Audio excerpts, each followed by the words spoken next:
sommes aujourd'hui donc le mardi 20 Tammuz. On est Dafnoun. Donc Dafnoun dans Nida.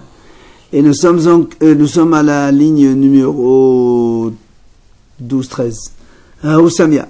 Alors on avait parlé hier que le Yad, donc celui qui peut, Kasher la donne. Celui qui peut être Dayan, il peut être témoin, donc automatiquement. Par contre, il peut quelqu'un témoigner, mais ne pas Dayan. On a dit que c'était le cas, c'est un borgne. Il peut témoigner, mais il ne peut pas être Dayan. On avait donné hier donc la preuve. Alors il raconte cette histoire à Houssamia de Rabbi Hanan. Donc il y avait justement un borgne qui était dans le quartier de Rabbi Hanan. Donc lui, il était juge, il faisait justement des jugements, et Rabbi Hanan ne lui a rien dit. Alors là, on m'a dit, comment Rabbi Hanan, il a fait comme ça, alors que, Rabbi Hanan, alors que Rabbi Hanan, lui, il dit, normalement, là, elle est comme c'est un Mishnah. Et nous, on a vu dans notre Mishnah, justement,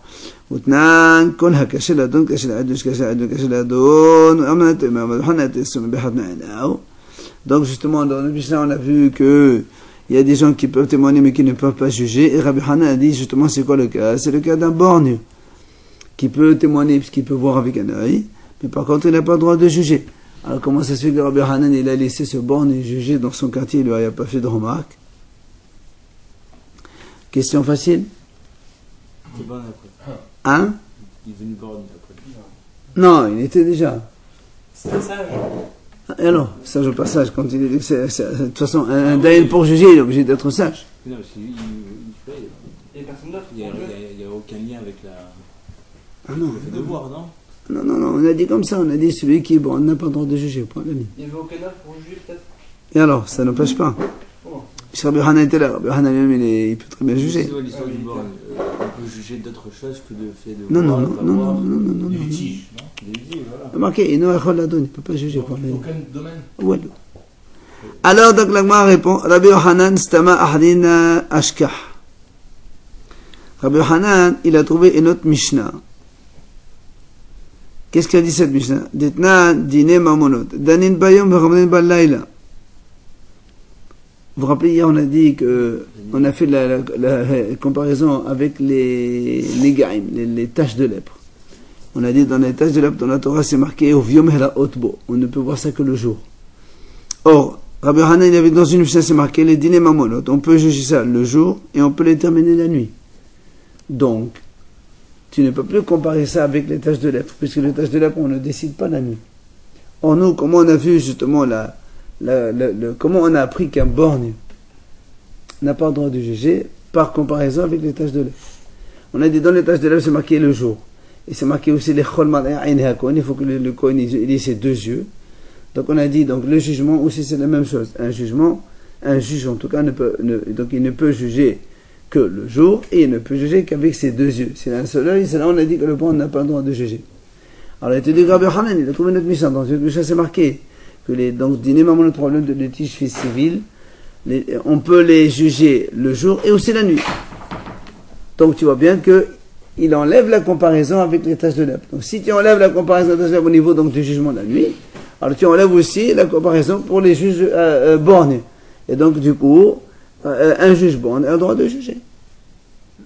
Dans une Mishnah, tu as que ce qu'on a appris hier nous, c'est qu'il y a marqué le Kohen, quand il voit les taches de lèpre, il doit les voir le jour. Et on a vu aussi qu'il doit donc avoir ses deux yeux. Maintenant, on voit que non, on peut le faire la nuit. Donc, du coup, il n'est pas obligé d'avoir ses deux yeux. D'accord? Ou tu fais l'enseignement, comparaison complète avec les taches, ou non. Mais la nuit, on peut rendre des jugements? Oui, il y a marqué Gomanin Balayla. On a le droit de finir la décision au niveau civil, pas criminel. Pas les 4 morts. Parce que même tout ce qui est Rosh Chodesh, quand il s'est institué, ça c'est parce que là aussi on a des psukim dans la Torah. Donc quoi qu'il en soit, donc on a dit que Rabbi Hanan il avait une autre Mishnah sur laquelle il s'appuyait. Ah, dans ces cas-là, il a dit très bien. Rabbi Hanan il a deux Mishnah. Une a dit oui, pourquoi il s'appuie sur celle-là et pas sur l'autre? Alors pourquoi tu choisis celle-là et pas l'autre? Quelle est la force de celle-là par rapport à l'autre? D'accord? Alors il dit, Eba etema stamad Rabbi Ma'adif. Première réponse, cette Mishnah, elle n'a pas d'auteur. Donc c'est tous les Hachamim. Alors que notre première Mishnah, c'était Rabbi Meir, un seul. Donc déjà, celle-là, elle est meilleure. Mais Eba etema, Mishum Tekatanela Gabil Rata de Dine. Ou encore, il dit, cette Mishnah, elle est citée dans Sanhedrin. Là, on parle des tribunaux et des juges. Évidemment, elle a plus de valeur, puisque là-bas, elle est vraiment, c'est le sujet, donc des juges et tout ça. Bien. On va donc nouvelle Mishnah maintenant. Matitin, Kol shehaya b'ma'asarot mitametum atochalin. V'yesh shemitametum atochalin yono haya b'ma'asarot. Donc dans la lignée de ce qu'on a vu, la Mishnah dit comme ça. Il y a des choses, donc tout ce qui est haya b'ma'asar, qu'est-ce qui est haya b'ma'asar? Tout ce qui est récolte, fruits, tout ça. Alors mitametum atochalin, évidemment, il transmet l'impureté par donc des aliments. Il prend l'impureté des aliments. Mais par contre, il y a des choses qui peuvent devenir impures, mais qui ne sont pas rêves de maaser. Et la Gemara a dit, qu'est-ce que c'est ce truc-là? C'est simple. La Gemara a dit, ça veut dire, tu prends la viande, les poissons, les œufs, oui, ça prend l'impureté par un mort. Enfin, ça prend toutes les impuretés, ça peut prendre. Mais par contre, il n'y a pas de maaser dans la viande, il n'y a pas de maaser dans le poisson. Le maaser, il n'est que dans les récoltes. Ouais, juste une petite idée comme ça. Dans le troupeau, il n'y a pas un... Non, on parle de la viande, on ne parle pas des troupeaux. On ne parle pas des viande, animaux. Viande, manger. Le morceau. Tu achètes 10 kilos de viande, on t'a pas dit, tu vas marcher acheter 10 kilos de viande. Tu pêches 10 poissons, tu ne vas pas donner un poisson au marché. La poule a fait 10 œufs, tu ne vas pas donner un marché de bêtises. Mais pourtant, ça prend l'impureté. Et notre Mishnah, Matitin, Kol shehaya b'pe'a, haya b'ma'asrot.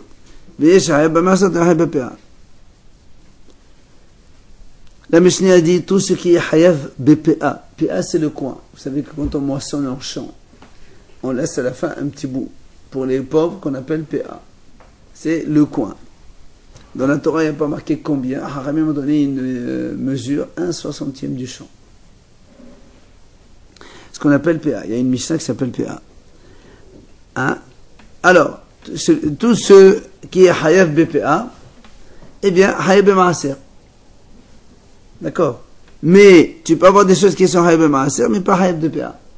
On va voir ce que c'est. Qu'est-ce que ça veut dire PA, il est Hayaf BMaaser? Ben, si c'est PA, il y a hein? Il y a des maaser. Ah non, c'est pas maaser ça. PA, c'est dans la moisson. Le maaser, c'était quand tu as déjà moissonné. Ça veut dire que le pauvre, il doit donner 10% de... Ah, pas, le pauvre, il donne rien du tout, c'est le contraire. C'est le paysan qui donne. C'est sur la récolte. Tu as un champ. Ouais. D'accord? Tu moissonnes ton champ. Tu laisses un petit coin dans le champ, tu ne le touches pas, c'est pour les pauvres. 1 centime. Après, ce que tu as récolté toi, tu dois donner la terouma pour le Kohen, le maaser pour le Lévi, le maaser pour les pauvres, c'est autre chose, ça n'a rien à voir. D'accord, mais prends du PA et il est maaser. Bon, ça veut dire que, si tu prends le blé, quand tu as un champ de blé, tu moissonnes, tu dois obligé de laisser un coin de blé. Et après, ce que tu récoltes derrière, tu dois donner du maaser. Même s'il y a PA, on doit faire quand même maaser. C'est deux choses différentes. Mais prends le dynamique. Parce qu'il y a des choses, ce qu'il t'apprend là, c'est qu'il y a des choses, tu es hayab maaser, mais tu n'es pas hayab de coin. C'est pas de temps. Parce qu'il n'y a pas de Il y a toujours un coin. Quand tu es dans le champ, comment tu n'es pas de coin? Prenez un champ. Hein? Pas que les champs. Prenez du vin. Un troupeau. Non, on parle de, le coin, c'est dans ce qui pousse sur la terre, comme le maaser aussi. Alors, moi, il dit justement, c'est quoi ces choses-là qui, hayab maaser, mais pas de coin? Il dit, il dit, les figues et les légumes, il n'y a pas de PA dans les figues et les légumes. Pourquoi? Il y a comme ça, c'est marqué dans la Mishnah de PA, on l'a vu hier. La Mishnah de PA dit, il y a 5 conditions pour être hayab de PA. Donc il faut, premièrement, c'est ochel, c'est quelque chose qui se mange. Donc c'est pas les herbes, c'est pas les choses non mangeables.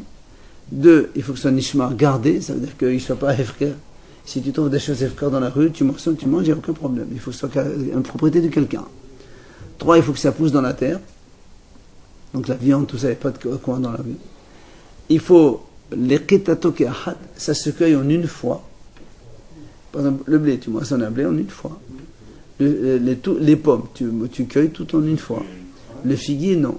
Parce que les figues, paraît-il que quand ça pousse un figuier, Ben, tu prends une dizaine aujourd'hui, une dizaine demain, une dizaine après-demain. Ça ne mûrit pas en même temps. Non, pas du tout, monsieur. Tu n'es pas un paysan. Tu n'es pas un paysan. Alors comment tu me dis c'est pareil pour les pommes? Tu prends un abricotier, tous les abricotiers pendant un jour, tu ne vas pas faire ça. Mais les figuiers, non. C'est pour ça, donc, comme ça se cueille pas en un jour, donc il n'y a pas de PA dans la terre. Et la cinquième condition, il faut que cela puisse se conserver. Ce qu'on appelle marnisul et qiyum. On peut le conserver. Les pommes, tu peux les conserver dans le frigo pendant une semaine. Les légumes, ça ne se conserve pas. Ça fane. D'accord. Et donc, c'est pour ça qu'ici, il a dit, les figues et les légumes, il y a maaser, mais il n'y a pas de PA. Dites-nous, voilà, il le dit la Mishnah d'ici. Tiens, c'est la Mishnah qui le dit carrément ici. Klal amro ba PA, donc voilà, une règle qu'on a dit dans le coin. Kol sheu ochel, tout ce qui est mangeable. Deuxième condition, Nishmar, il est gardé. Troisième, guide de l'Manaas, il pose dans la terre. Quatrième, il se cueille en une fois. Et cinquième, Marnesul le Qiyum, il se conserve. Tout cela, Hayav BPA. Alors il dit, Ochel, le mot Ochel, c'est pour éliminer quoi? Les maratis fihes, c'était des herbes et des ronces. Benishmar, garder, ça exclut les maratis hefker. Comme on l'a dit, donc c'est un champ hefker. Et non, c'est mangé par les animaux. Les herbes. Le guide de l'Omen Haares, ça pousse dans la terre, c'est pour exclure les champignons et les truffes. Il se cueille en une seule fois les matéténa, pour exclure les figues. Les matéara, c'est pour exclure les légumes. D'accord? Par contre, ça c'est pour PA. Par contre, les gabé maaser, et le gabé maaser, nan. כל שהוא אוכל ונשמד וגדול מהסחי במעשרות ואלו לקטתו כאחד מכניסו לירים לא קטני. Tu vois bien, donc dans le maaser, on n'a pas les deux autres conditions que ça doit se conserver et que ça doit être cueilli en une fois. Pour le maaser, il n'y a pas ces deux conditions. Du coup, pour le maaser, on doit faire pour les figues et pour les légumes, mais le PA, ça n'existe pas dans ces deux-là. Maintenant, la Gemara dit Im hayu bahen mais si parmi ces légumes il y avait de l'ail ou des oignons, il faut faire PA. Pourquoi? Parce que ce sont des choses qu'on conserve. Contrairement aux autres légumes, l'ail, tu vois bien, ça se conserve, l'oignon aussi. D'accord? Alors, la Mishnah dit Ditnan, comme on a vu dans une Mishnah, c'est marqué Malbenot bsalim sheben hayrak. Si tu as des rangées d'oignons qu'on a donc plantés entre donc des légumes. Rabbi Yossi omer PA mekol ahad ve'ahad ha'achamim omer me'achat ala kol. Donc il y a une mahlokat entre Chachamim et Rabbi Yossi. Rabbi Yossi dit, si par exemple tu as un potager plein de légumes et puis il y a des rangées d'oignons comme ça, et entre il y a des légumes. Oignons, les légumes. Oignons, légumes. Alors selon Rabbi Yossi, on donne un coin dans les oignons de chaque rangée. Donc tu cueilles et tu laisses un petit bout au bout. Ainsi de suite, là aussi. Par contre, Chachamim disent non, tout, tu laisses un coin pour tous les oignons, même s'ils sont sur des rangées différentes. On ne peut pas parler des oliviers. Les olives, c'est des arbres. C'est Hayab PA et c'est Hayab les deux. Bien sûr, les olives, c'est un fruit. Hein? C'est que dans la terre. Ça pousse dans la terre. Ça pousse dans la terre. Oui. Amar, pardon? C'est la même chose. Dans la terre, c'est la terre. Mais non, mais on laisse pas une pierre sur les arbres. Si, c'est bien possible. Ah ouais? Bien sûr. On a marqué que dans la terre. Ah non, mais pour les arbres, c'est pas des fruits. Hein? Amar Rabba Barhana. Allez, continuons. C'est moi? Amar Rabba Barhana, il vient, il nous apprend Amar Rabbi Hanan, au nom de Rabbi Hanan. En Chine, normalement, en Chine, ce sont des endives. Alors, mais ici, apparemment, c'est pas ça. Hein. Ce sont des herbes. Il dit, ça s'appelle crêpe. Crisp. Cresp. C'est du maïs, non? Hein? C'est pas le Crispy? maïs? Ça existe, crispy? Ouais. Je sais pas. Mais c'est pas du maïs? Voilà, non, je sais pas. Ça s'appelle Rice Krispies. Voilà. C'est Zera'an Metehla la Behema, messieurs. S'il les a semés pour les donner à manger aux animaux. Ce sont des herbes. Après, il a changé d'avis, il veut les donner à manger pour les hommes.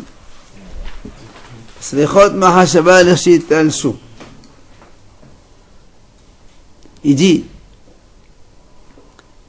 bien qu'il ait pensé à les donner, donc à les faire manger à des hommes quand ils étaient encore plantés, ça ne s'appelle toujours pas des aliments consommables par l'homme. Et donc ça ne prend pas l'impureté. Jusqu'à ce que quand il les a cueillis, de nouveau, il faut dire, je veux les donner à manger à des hommes. Après cueillette. Auquel cas, il les considère comme des vrais aliments, et donc ça prend l'impureté. D'accord? Donc même s'il a pensé que ces aliments, il voulait les donner à manger aux hommes tant qu'ils étaient encore plantés dans le sol, ils n'ont pas de qualité d'aliments. Il faut qu'ils le disent après les avoir cueillis. Après les avoir cueillis. C'est les chot mahashava d'Architation. Pourquoi? Qu'est-ce que tu racontes? Khasaba mahashavet hibour lashma mahashava. Il pense donc, lui, que le fait d'avoir pensé à cela pendant qu'ils étaient encore plantés dans le sol, ça ne s'appelle pas une intention. D'accord? Le fait qu'il a pensé vouloir donner ça aux hommes quand ils étaient encore plantés, ça ne s'appelle pas une pensée et c'est rien. Amadava, afanana mitanin. Rabel a dit, nous aussi, on a vu cette idée déjà quelque part. Où ça? Il dit, voilà, on a vu quelque part, c'est marqué. Il y a 13 choses qui ont été enseignées dans le cadavre d'une volaille pure. Vous vous rappelez le cadavre d'une poule? Vous vous rappelez cette spécificité?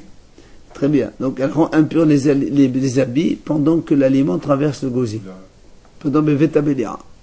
Alors il y a 13 choses. Voilà un des statuts de ce fameux cadavre.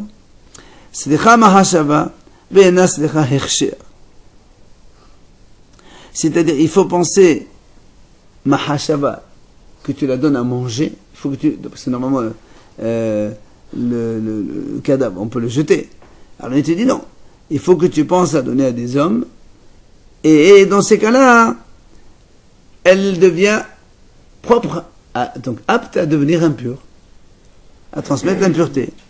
Par contre, elle n'a pas besoin, donc Hersher, c'est donc être trempé dans un liquide pour devenir impur, comme vous savez, les fruits en général. Alma donc, mahashavet hayim lashma mahashava. Donc tu vois bien que la poule, quand elle était vivante, on l'a destinée à la nourriture des hommes. Maintenant qu'elle est morte, tu dis pas, puisqu'elle était destinée à des hommes déjà depuis le début, maintenant elle est aussi destinée aux hommes, et donc elle est tamée. Non, il faut avoir, même donc, après la mort de la poule, il faut encore avoir une idée que tu vas donner à manger à des hommes pour qu'elle transmette l'impureté. C'est la même chose qu'on a vu dans les fruits, dans les herbes. Si pendant qu'ils étaient plantés, tu as pensé à les donner aux hommes, ça n'est pas suffisant. Il faut quand tu les accueillis, tu penses aussi à les donner aux hommes. Là aussi. Même si la poule était vivante, tu penses à la donner aux hommes, il faut que quand elle meurt, après qu'elle soit devenue cadavre, tu penses aussi à la donner aux hommes. C'est le même principe. Le cadavre sans shrita? Bien sûr. Mais avec les shrita, tu ne penses pas à ça? Ah, t'as pas besoin. Et tu comprends, quand tu cueilles des fruits, pourquoi tu penses à qui tu vas les donner si tu ne donnes pas aux hommes? Non, c'est pas des fruits, ça, c'est des herbes. Pour les fruits, je parle. C'est pas des herbes. On parlait des herbes qui sont destinées à des animaux. Ah, tu compris? Ouais. Les cadavres qu'on va, on peut donner aux hommes, les cadavres? À des goy. On s'en fout. Mais qu'est-ce que tu t'en fous alors? On parle plus de. Et non, si tu donnes à des goy, donc si maintenant un juif part sans faire exprès, il les mange, il devient impur. Ah oui.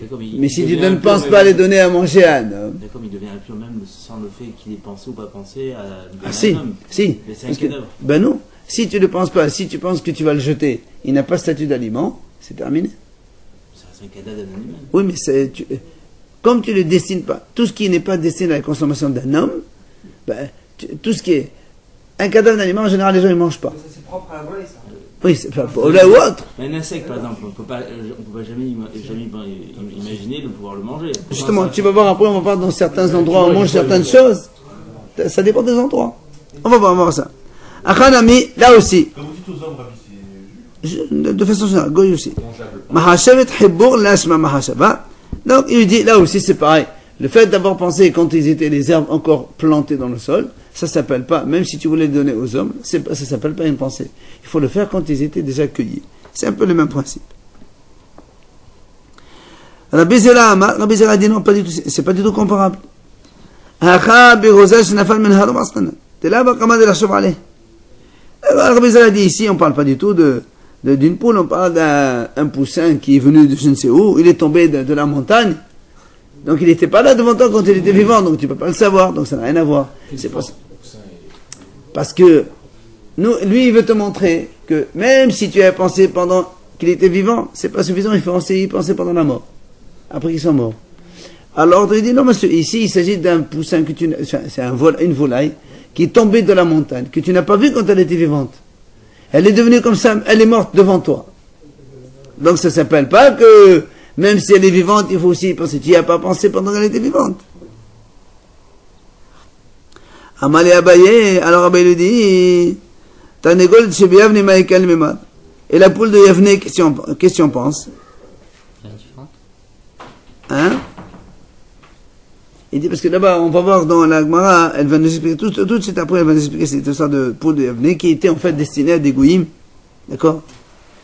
Et elle était vivante devant nous, et on a dit, malgré tout, il faut y penser après. Donc ça rejoint notre idée.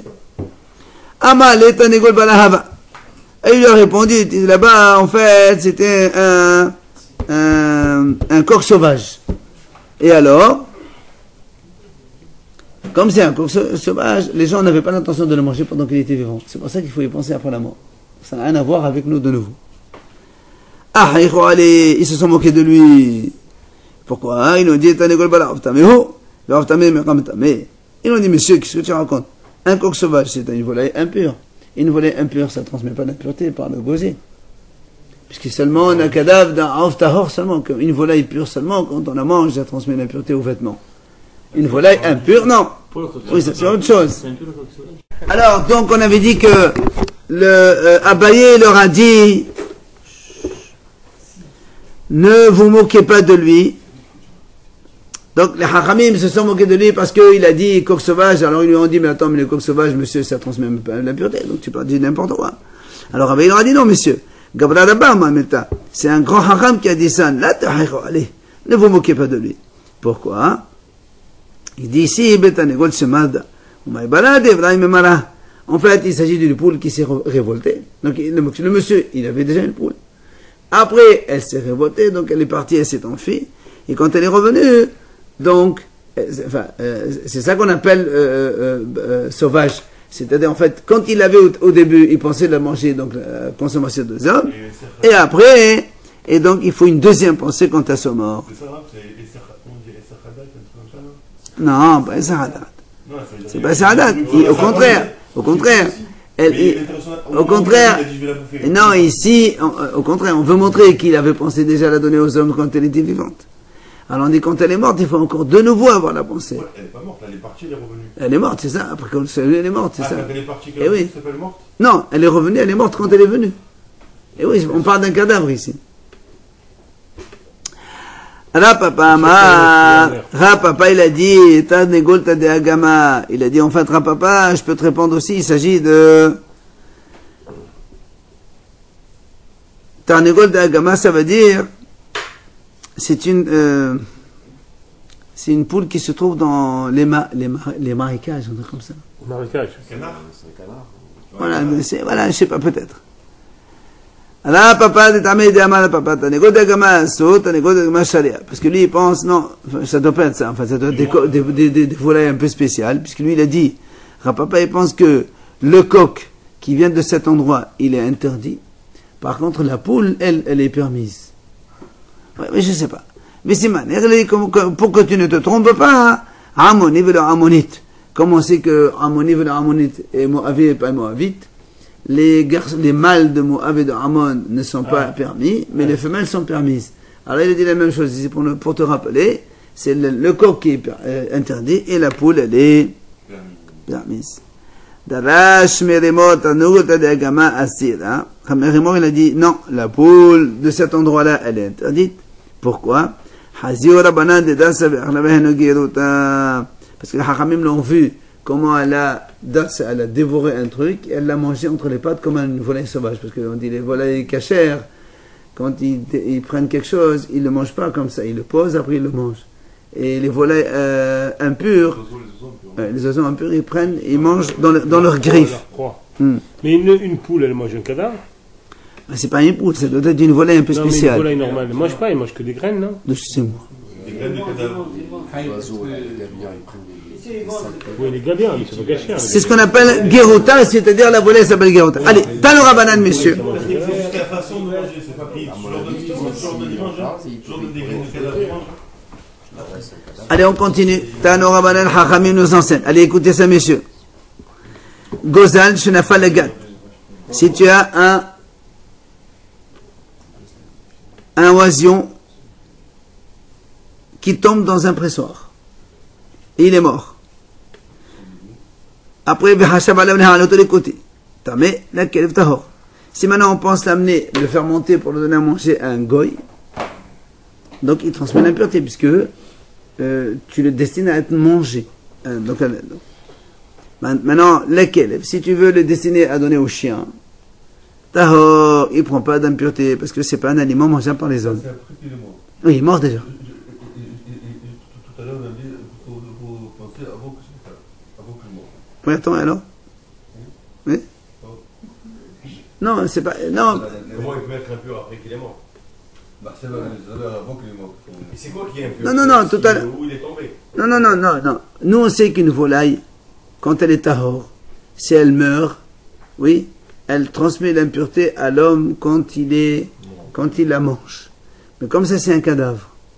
Alors, s'il y a des gens qui vont le manger, des hommes, oui, donc ça transmet l'impureté. Et si c'est pas, et si tu la destines à la jeter, donc c'est pas à manger. C'est pour ça qu'il dit. Si tu la destines à des goyim, Comme le vivant, si on pense qu'on donner aux hommes, ça, c'est le tamé, sinon c'est pas le tamé. mais le gozal, c'est cachère. Avant Oui, mais là, ici, le gozal, c'est un truc cachère, ça. non, c'est surtout tout est dans la marche avant. Donc on a le droit de vendre à un goy de la viande cadavre. De façon Ponctuelle. Pas cachère. voilà, ponctuelle, c'est pas un commerce. Suivi. Si est un animal qui est mort, bah, tu la vends. Et oui, mais alors comment ils font dans les. Va leur demander. Non, dans les shrita, quand tu vas le Ça, c'est shrita, c'est pas pareil. Oh. Allez, Ils vendent bien le sûr qu'ils badabé, vendent, qu'est-ce qu'ils font là?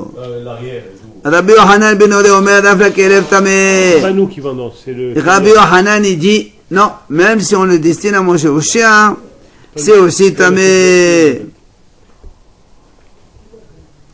Bah, tout simplement, Rabbi Yohanan, il dit, hein? Il a dit que c'est Nevela, c'est à survivre. Ah bon? Mais c'est ça, Nevela. Non, mais si ponctuellement, tu as le droit. Si c'est une fois, par exemple, tu as une bête qui est Oui, morte. c'est comme ça, tu as le droit de vendre une fois, tu as le droit de vendre. Alors, hasard. donc, revenons. Donc, on a dit comme ça, Tanakama, il a dit comme ça, donc un poussin qui tombe dans un pressoir et il meurt, il le destine à manger à des goy, donc il transmet l'impureté. Si c'est destiné à des chiens, alors il est tahor, il n'y a pas d'impureté. Rabbi Yohanan, il dit non, même pour un chien, c'est tamé. Pourquoi Rabbi Yohanan dit même pour un chien, tamé? Parce que lui, il dit, il n'y a pas besoin de penser rien du tout. C'est un cadavre, ça transmet l'impureté. Tu n'as pas besoin de faire des pensées. Amar Rabbi Yohanan ben Nouri, c'est ça, Rabbi Yohanan dit comme ça, Qal b'homer.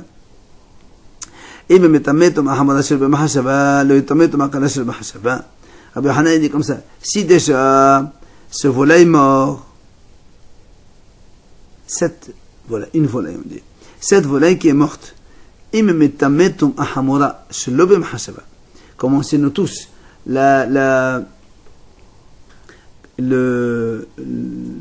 celui qui mange, justement, donc cette volaille pure qui est morte, oui, il la mange. Même si on n'a pas destiné, sans aucune pensée à quoi que ce soit, il a ses vêtements qui sont tamés quand même. C'est le principe même de la volaille cadavre. Oui. Alors c'est pour ça qu'il dit, si déjà pour une tum'a hamura comme ça, rien qu'en mangeant, en traversant le gosier, tu as tous les vêtements donc, qui deviennent tamés. Oui. Sans aucune pensée, tu penses même pas à rien du tout. Maintenant, ça transmet pas l'impureté donc aux aliments qui est donc une tum'a qui est plus légère.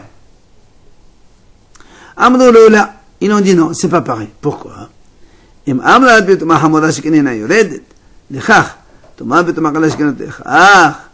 ont dit mais c'est pas du tout la même chose. Pourquoi?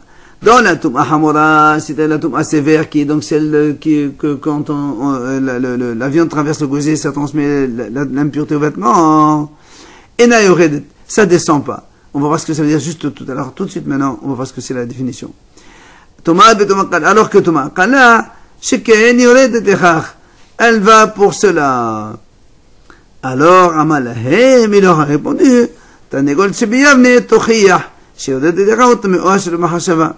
Ils ont dit, voilà monsieur, la poule de Yavne justement, que Hachamim ont décidé que elle metama shel mahashava, même sans avoir donc destiné la poule à manger qui que ce soit, on a dit quand même elle transmet l'impureté. Amrolo misham re'aya, ils ont dit monsieur là-bas c'est pas une preuve. Kutim hayusham bihashba la achila. Là-bas il y avait des goyim et donc les Hachamim ont destiné cette poule qui est morte aux goyim. Donc tu vois bien que il y avait quand même hashava. D'accord? On a pensé. Alors là, moi, a dit, de quoi on discute ici? Et les mabechlachim, si on parle dans les grandes villes, là, les mahashava, on n'a pas besoin de penser.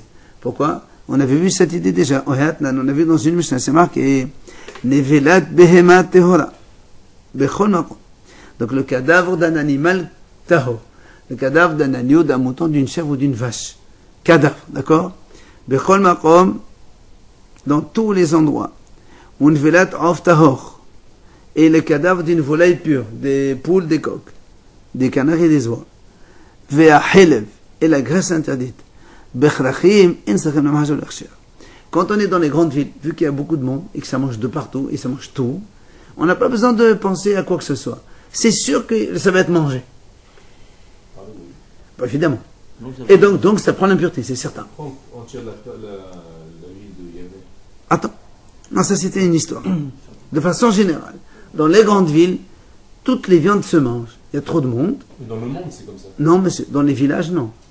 Dans les villages, je ne parle pas des juifs, je parle de façon générale. Même les goïs, quand il y a un cadavre dans les villages, ils le jettent, ils ne le mangent pas. Tu comprends? C'est l'esprit de l'époque. Dans les villages, il y a peu de monde. Alors, ils ont de quoi manger.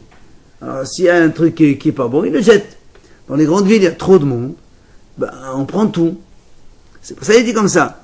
Le cadavre d'Ilbema Tehora Bechol Makom, dans tous les cas. Ou une velat Avtaho, Ve'ahelev, Bechrachim, dans les Krachim, dans les grandes villes, En Sedechin le Mahasheva le Hersher. On n'a pas besoin donc de penser à quoi que ce soit, parce que de toute façon, ça va être mangé pour les hommes. Le Hersher, et on n'a pas besoin donc de les mouiller avec de l'eau, puisque ce ne sont pas des fruits. Ella Bekfarim. Alors, donc, la Gemara dit comme ça. Nous, on a dit ici, de quoi on discute? La mahloket entre Hachamim et Rabbi Yochanan ben Ori. Hachamim, ils ont dit, si le poussin est tombé dans le poisson, il est mort. Si on l'a destiné à des goy, c'est tamé. Si pour le chien tahor. Rabbi Yochanan dit, même pour le chien, il est tamé. On a dit donc de quoi il s'agit. Si on est dans les grandes villes, on n'a même pas besoin de penser. Puisqu'on a dit maintenant, dans les grandes villes, on ne pense pas. C'est tamé d'office. Et là, Bekfari, maintenant, si tu dis qu'on est dans les villages, est-ce que tu penses qu'il y en a un qui dit qu'il ne faut pas une mahashava? Tout le monde dit dans les villages il faut une mahashava. Parce que dans les villages, justement, c'est pas automatique que ça se mange, ce genre de saleté, on va dire comme ça. Donc si tu ne destines pas à le donner à manger à des hommes, ça marche pas du tout, c'est pas un aliment. C'est ce qu'il dit comme ça. Ve'atnan, nevlat behema teme'a bechol makom. Le cadavre des animaux impurs. D'accord? Des chiens, des chats, des chevaux et tout ça. Et le cadavre des volailles pures dans les villages, il faut donc y penser. On ne va pas penser sur une vela. Justement. Pas cachère du tout, c'est impur. C'est pour ça l'autre il dit c'est-à-dire même dans les grandes villes, ils ne mangent pas les choses impures. C'est pour ça que, sauf s'il y en a un qui pense à la destinée à donner à manger, il y a des gens qui peuvent te dire, il a un chat qui est mort, il le donne à ses esclaves manger, je sais rien moi. Tu vois. Si tu n'as pas une pensée pour donner à manger ça à des hommes, ça prend pas l'impureté. Et dans les villages aussi. Il y a une poule qui est morte. Alors ça devient consommable par les hommes et donc ça prend l'impureté. Tout ce qui est mangeable par l'homme, ça prend l'impureté. Et c'est pour ça qu'il dit, il y a une poule morte dans les villages. Normalement, les villages, ils la jettent. Mais si toi, tu dis non, je vais la donner à manger à des certains, à des goyim ou un truc, alors c'est les chamahashava. D'accord? Donc, on comprend pas. Comment tu dis, toi? Alors, c'est quoi la mahlouk entre Rabbi Hanan et Hachamim à propos de cette volaille qui est tombée dans le pressoir? Si on est dans la ville, on n'a même pas besoin d'y penser. Si on est dans le village, il faut obligatoirement y penser. Pourquoi il dit, pour le chien, il dit tahor, et d'autres, il dit tamé. Amar Rabbi Zaïla. Il a dit Rabbi Zaïla bal Hanina. En vérité, on est dans les grandes villes. Ah, tu vas me dire, mais si on est dans les grandes villes, dans ces cas-là, il n'y a même pas besoin de penser. Parce qu'on est dans les grandes villes, on mange tout. Oui ou non? Il dit non. Vigato, mais asato, asato, kakfar. Le fait que le poulet soit tombé dans le vin, dans le pressoir de vin, c'est ça qui l'a rendu un petit peu, on va dire, entre parenthèses, un peu pourri.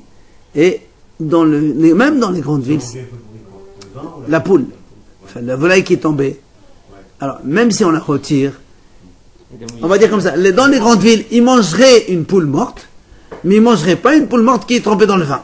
C'est ça en fait. C'est pour ça qu'il faut la destiner. C'est pour ça que lui, il a dit, Chachamim, ils disent, il faut une mahashava. Rabbi Hanan dit non, on n'a pas besoin de ça. Alors ça, il n'y a pas de problème. On n'a pas besoin de mahashava. On ne la mange pas, mais ça veut dire, elle transmet l'impureté dans les grandes villes sans problème, automatique, parce que ça se mange. Dans les grandes villes, ça se mange. Mariné. Mais parfois dans la pressoir, il y a d'autres bêtes comme des serpents, tout ça, ça ne transmet pas aussi. Quand ils font la cueillette et de tout. Tu parles des petits serpents. Ils disent même qu'il y a des serpents dans le tout. Et alors? Est-ce que ça ne transmet pas aussi? Non, mais aujourd'hui, il n'y a pas d'impureté aujourd'hui. Pas de levain cachère. Aujourd'hui, il n'y a plus d'impureté aujourd'hui. Non, il n'y a plus d'impureté aujourd'hui. D'abord, l'impureté n'existe pas. D'accord? Mais dans le cachère, il faut attention. Ça n'existe plus, c'est qu'on baigne dedans. Non, mais ça veut dire que. On ne peut pas l'enlever, quoi. Quand on appelle le terminal, on ne peut pas l'enlever. C'est ça. Donc, On vit dedans, rien n'existe pas. Mais dans ouais, le non, cachère, il n'existe pas dans le sens où la transmission d'impureté, ça n'a aucune conséquence pour nous aujourd'hui. Impur ou pas impur, ça ne change rien. c'est vrai, Le Raphaël. c'est que pour les morts. Il y a du rat dans le vin? Mais non, monsieur. S'il y a les chambrim, c'est pas pour rien. Attends, allez. Amar Rabbi Yochanan ben Nori. Messieurs, on continue, s'il vous plaît. Il a dit Rabbi Yochanan ben Nori.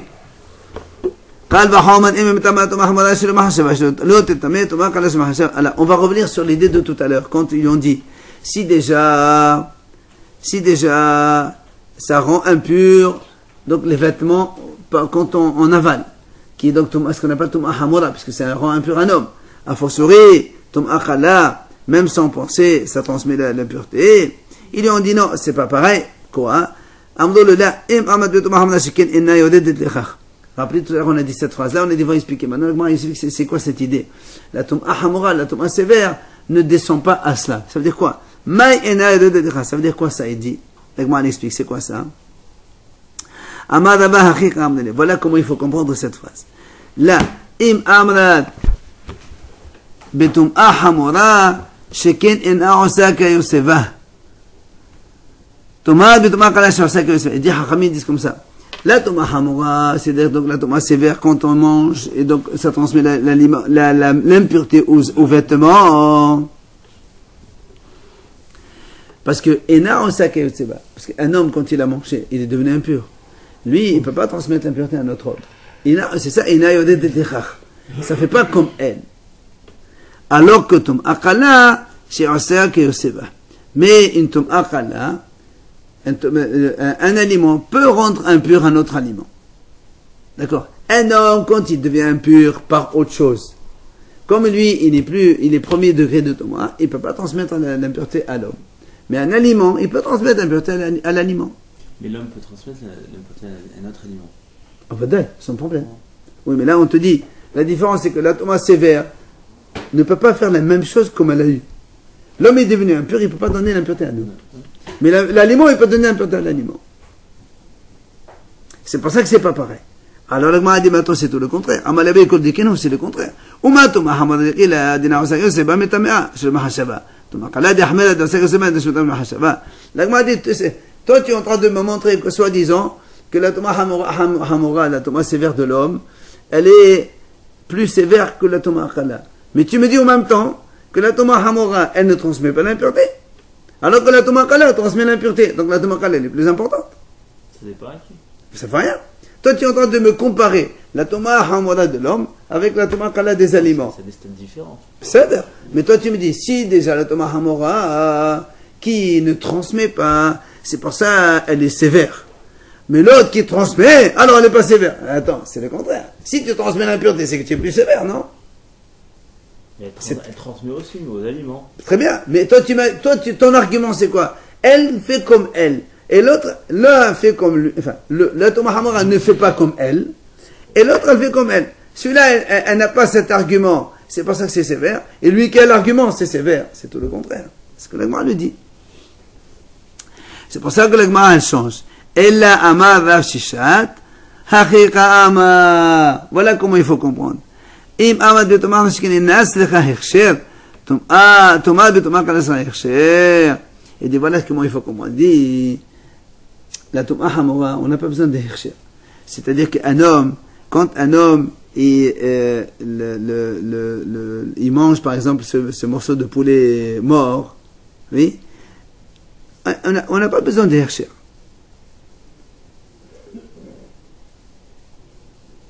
Ça veut dire qu'il n'a pas besoin d'être trempé dans l'eau pour transmettre l'impureté ou pour prendre l'impureté. Alors que dans les aliments, la Toma a des aliments qui se transmettent de l'un à l'autre. Un aliment qui n'a pas pris l'eau auparavant ne prend pas l'impureté. Il faut qu'il soit baigné donc dans l'eau ou dans cette liquide.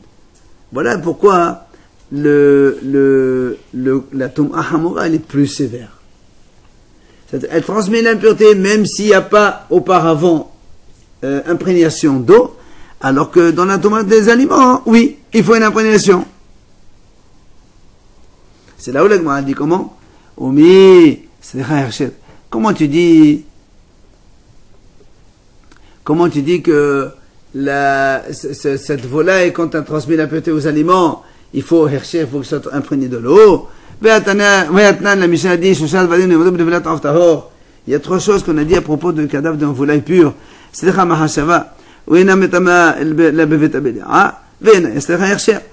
comment tu dis que la volaille morte, quand l'homme il la mange, il a l'impureté des vêtements, même si la volaille n'a pas été imprégnée de l'eau.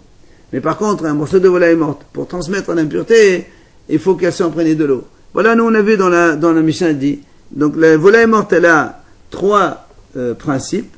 Un, c'est que elle ne transmet l'impureté que quand on la mange dans le grossier, ça on a vu dans l'impureté de vêtements. Deux,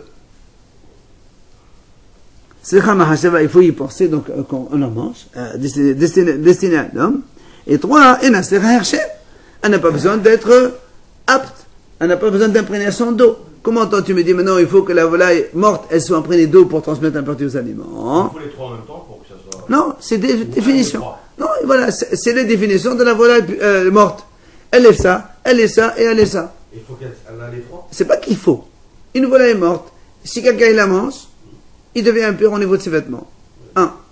Deux, tu es obligé de penser à la destinée à manger aux hommes, sinon ça marche pas, il n'y a pas ça. Et trois, elle n'a pas besoin d'être mouillée avec de l'eau. Ça transmet l'impureté directement. Avec l'eau. Ça n'a aucune importance. Troisième chose, c'est mouillée avec de l'eau. Ça n'a aucune importance. Ça transmet aussi. Toujours. Ça n'a pas de besoin, c'est ça. Alors que les aliments, eux, ils ont besoin. Quand vous dites aux vêtements, ça veut dire jusqu'aux vêtements. Oui. Lui, plus les vêtements. Bien sûr. Alors, donc l'Agma le répond, tu as raison. Il lui dit, quand il y a marqué, elle n'a pas besoin d'être apte à être, à transmettre, enfin, à être hercher. On ne parle pas d'imprégnation d'eau. Il dit, on parle ici, hercher sheres. Quand on a dit, elle n'a pas besoin d'être hercher, c'est-à-dire qu'il faut qu'elle soit touchée par un cadavre mort pour qu'elle un reptile mort, pour qu'elle transmette l'impureté aux aliments. Alors, mais elle devient apte à transmettre l'impureté. C'est ça, hercher. C'est le contraire de Kasher. Non. Alors, il a dit, d'accord, quand on a dit Nas de hercher, ne dire c'est ça, baya, hercher, ma baya. L'Agma a dit, Maïsna hercher, c'est de la baya. Pourquoi hercher, c'est de la baya? Qu'il est en train de Rabbi Ishmael. Parce que Rabbi Ishmael, il a dit comme ça, il a dit, elle n'a pas besoin. Alors, l'Agma a dit, hercher, ma mila tevaï, qu'il est en train de Rabbi Ishmael. Alors, dans ces cas-là, même de l'eau aussi, on n'a pas besoin. Pourquoi tu dis, non, on a besoin d'eau? Voilà, dit Rabbi Ishmael, al kol zera zeroua shel Israël, מזרעים שאין סופן לטמא טומאה חמורה, שכן הכשר, אף כל שאין סופן לטמא טומאה חמורה, שכן הכשר. יס, דם ולת עפתה רשת ולטמא טומאה חמורה, שכן הכשר. Il dit, voilà, Rabbi Ishmael a dit comme ça, il a dit, c'est marqué dans la Torah, sur toute semence qui se met, etc. Il y a marqué, c'est là où là-bas il y a marqué qu'il faut qu'il soit imprégné par l'eau. Et là, Rabbi Ishmael a dit comme ça, tout ce qui ne va pas aller jusqu'à une Touma Hamura, c'est-à-dire pour transmettre l'impureté à l'homme, il n'y a pas besoin d'imprégnation d'eau. Mais, alors, donc comme les aliments, donc un aliment ne peut jamais donner l'impureté à l'homme. D'accord? Celui-là, ça veut dire.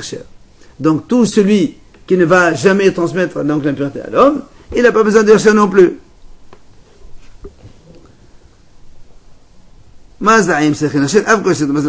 Donc, de la même façon que les aliments, pour transmettre l'impureté, il faut qu'ils s'imprègnent de l'eau.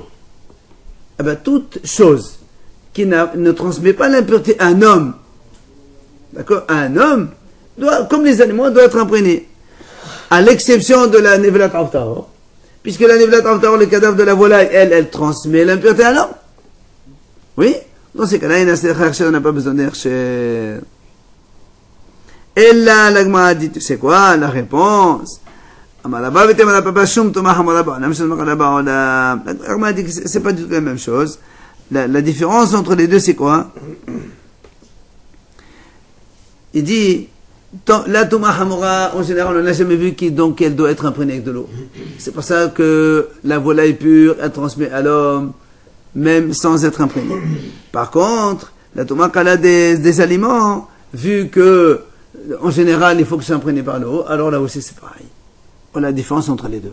Voilà la différence entre Touma Hamura et Touma Kala. C'est pareil, il faut mettre de l'eau. Donc, la volaille, comme elle transmet l'impureté à l'homme, d'accord, il n'y a pas besoin d'eau. Mais par contre, si tu dis que ce cadavre est transmis l'impureté aux aliments, alors là, il faut que ça imprégné de l'eau. D'accord? Oui, toujours le même cadavre de poulet. D'accord? Allez. N'oublie pas que tu as...